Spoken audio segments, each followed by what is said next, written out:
start off with the World Cup standings in the men's biathlon. Martin Fourcade is away and clear, not quite 100 points clear of Emil Hegler Svensson, but it's a comfortable lead. Whatever happens today, he will stay in the yellow bib as the World Cup leader. However much it rains, it won't put him anywhere further down the order. The start list for the pursuit: Melishko Gorinichev, a double for Russia, ahead of Svensson, and then Bjorn Dahlen going off number 10. Arndt Pfeiffer at 12 will be dangerous, should be able to make up ground, and Terje Boe is back in action, number 25 for Norway, 1:15 off the pace at the start of the day. He can certainly work his way into the top three.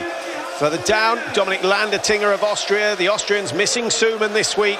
He's decided to carry on training, and he'll be back in action in Ruhpolding. Ted Almgren goes for Sweden, and the Swedes have looked pretty strong, even with Bjorn Ferry absent. But the crowd have been astonishing so far. They enjoyed this morning's race with Miriam Gustner and Andrea Henkel both in contention. Not sure who they think is going to win for Germany this afternoon.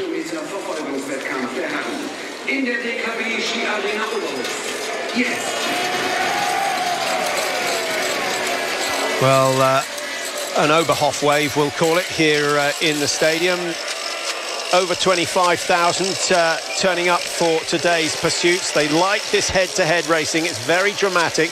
We saw extraordinary happenings in the women's race, with the leader missing 5 on the first shoot and the leader missing 4 on the second shoot. They were different people, incidentally, and so lane number 1 may want to be avoided.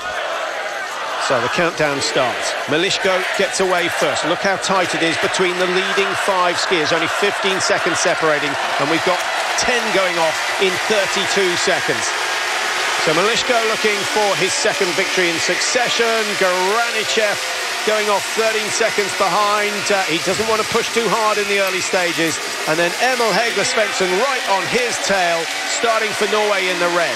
For France, well, they'll be relying on Alexis Berth, who had a very lackadaisical crossing of the finish line yesterday. Surely he could have been on the podium if he'd kept the pace going right the way to the line. 7 away for Sweden, Freddie Lindström, and then Austria's Julian Eberhardt starts ahead of Vega of Switzerland, who had his best run of the season yesterday. Bjorn Dahlen, Moravec, Pfeiffer and Shapulin going off between number 10 and number 13. Clement Bauer 14, Simon Eder, and then the World Cup leader, Martin Fourcade, back from injury and back on some sort of form, but not quite the form we saw before Christmas. Makoviev, Desvieux, Vindish for Italy, Jakov Fak at number 21 in bright yellow, not easy to miss. He should be able to make his way up the order, but it will all depend on hitting the targets in the prone position. Semenov, Anev, Labilund, the tall man from Norway, wearing 24. Terje Boe goes just behind his teammate, and then Tim Burke of the United States, the first of the Americans across the line this afternoon.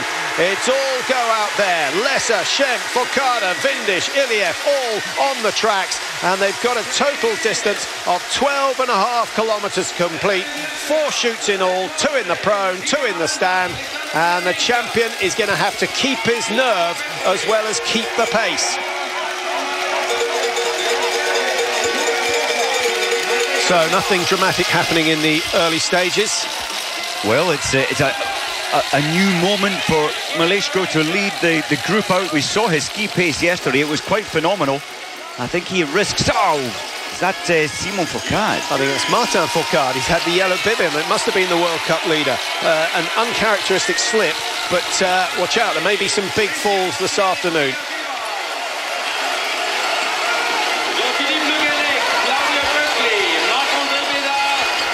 Well, the first 5 started just 15 seconds apart.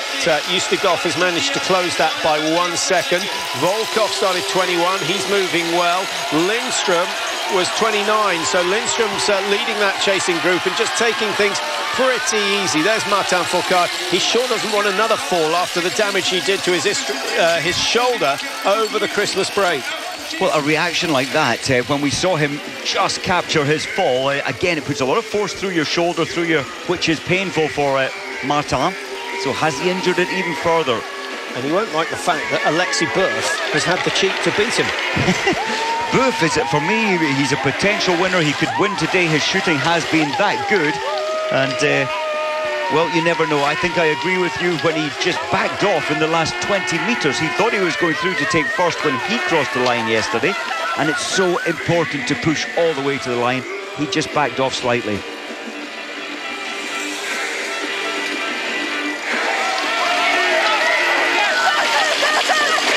The leading four are about to become five.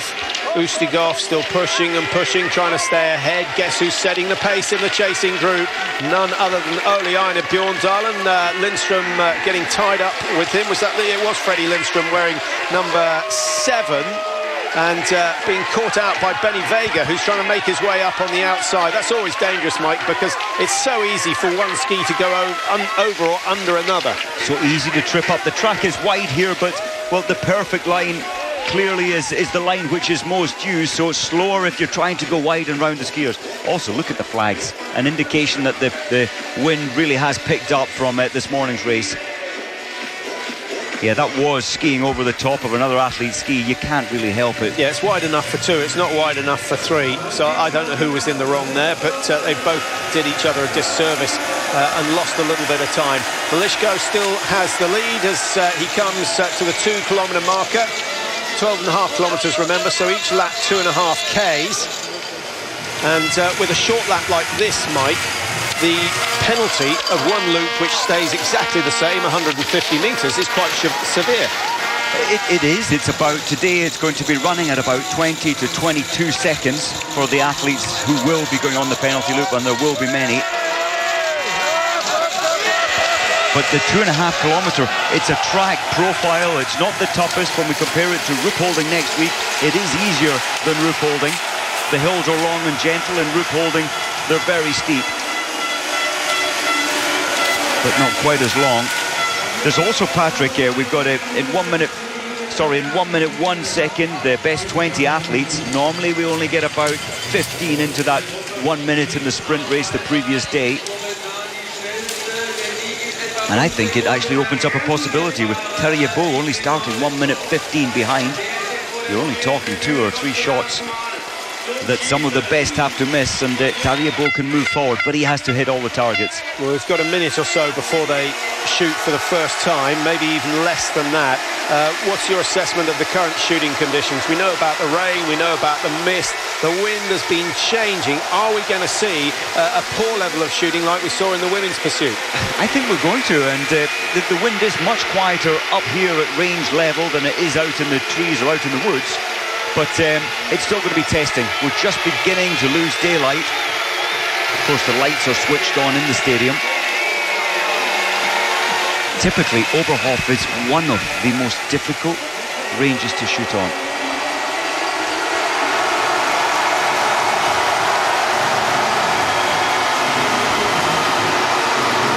So he's in the dreaded lane number 1. The Russians had lanes 1 and 2 for their practice shooting, their zeroing.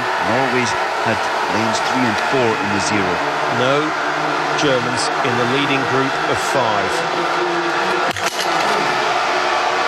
I mention that because it means the crowd will be relatively quiet. Ruthlessly efficient, not the fastest, but fast enough. Malishko gives no one an opportunity to take away his lead. A miss from Svensson and a miss from Ustigov. Goranichev, 3 out of 3, 4 out of 4, and down goes number 5 for Goranichev, Alexei Burf. Nice, I like the tactics from Burf, Mike. He didn't rush, he just wanted to make sure of 5 targets. Yeah, he's clinical and he doesn't feel the pressure. Bjorndalen, 4 out of 4, the crowd responding to his targets. Down they go, 5 out of 5. Pfeiffer now on the range. Martin Fourcade, he's missed 1. 5 for Pfeiffer, 5 for Bauer, 5 for Morovitz. Martin Fourcade, as you say, Mike, missing 1. That will put the pressure on. Are we going to see him win again today? He's had, 1-2 victories so far this year. But up until his last race, which was the sprint yesterday, consistency, finishing in the top 5 has really been the key, and that's why he leads the overall World Cup. Oh, he is his summer preparation was wonderful. He said he would shoot a little faster, but he's just improved his shooting statistics by quite a margin. It was 84, 85 last year. He's up at 89% hit rate this year. I don't know why we're seeing a red mark on Bjorn Dahlen's time, but that has been there since he shot. Normally indicating there's something happened to the target, or maybe it registered as a hit and it wasn't. Well, we saw one disqualification yesterday, if you were with us. Florian Graf of Germany disqualified for unbelievably blowing down the sight from the barrel end rather than from the stock end of the rifle. Effectively blowing down a loaded rifle. He's been reprimanded. He got banished from yesterday. We're not quite sure what the long-term punishment is going to be. The important thing, though, is that everyone learns their lesson. These are real guns, live ammunition, and dangerous if handled incorrectly. It was shocking to see it, and huge risk involved by doing that, but he's been disqualified. He's learned his lesson, and he said in a race situation, you go into this mist comes around you, you're only thinking of hitting targets. 8 of the top 10 shooting clear. You might notice that Svensson has dropped out of that leading group. Clement Bauer going from 14th up to 5th. Bjorn Dahlen going from 10th to 4th. We're in for an exciting race, but the biggest games of all coming from Michael Schlesinger of the Czech Republic, who's gone from 17 all the way up into 9th position at the moment. But still, it's Russia that lead with Malishko.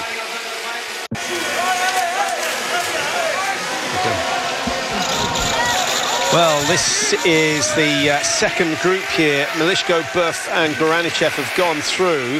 Oliana Bjorn Dahlen lying in 7th at the moment. Looks good news for the fans. Has he been pulled out, Mike? Because he was in 5th. As far as we know, he's been handed a 30-second penalty.